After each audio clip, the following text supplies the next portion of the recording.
You're watching EAC News. Thank you for joining us. Foreign Minister Prak Sokhonn has had a busy couple of days. He spent Tuesday co-chairing the second Mekong-U.S. Partnership Ministerial Meeting alongside U.S. Secretary of State Antony Blinken. The virtual meeting reviewed the progress of cooperation since the first Mekong-U.S. Partnership meeting last September. On Monday, the Foreign Minister also attended the 54th ASEAN Foreign Ministers Meeting, where Myanmar was at the top of the agenda.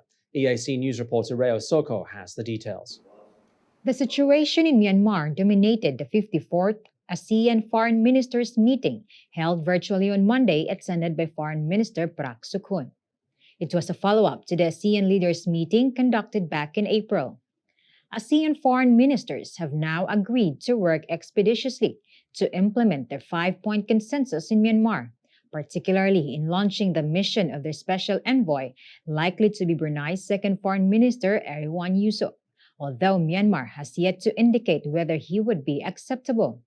While approval is awaited, ASEAN foreign ministers have agreed to begin delivering humanitarian assistance through the ASEAN Coordinating Center for Humanitarian Assistance in response to the COVID-19 outbreak in Myanmar.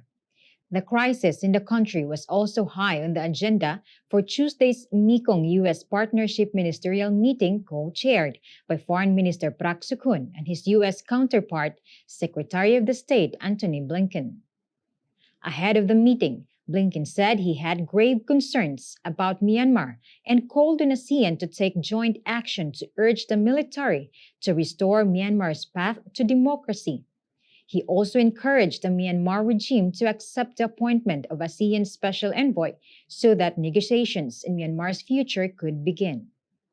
Foreign Minister Prak Sokhonn, along with other regional foreign ministers, expressed his gratitude to the United States for pledging $52 million in assistance to Mekong countries. He says that Cambodia, through the Ministry of Women's Affairs, is ready to work with the United States and other members to achieve the common goal of the partnership, including women's economic empowerment, focusing on the post-COVID-19 recovery and the climate crisis.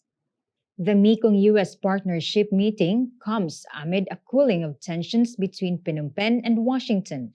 They escalated back in June when the U.S. complained it had not been granted full access to the Ream Naval Base. But last week, after the arrival of the Johnson & Johnson vaccines donated by Washington, Prime Minister Hun Sen called the U.S. a friendly country, along with China, Japan, and the UK for its help in providing vaccines to the kingdom.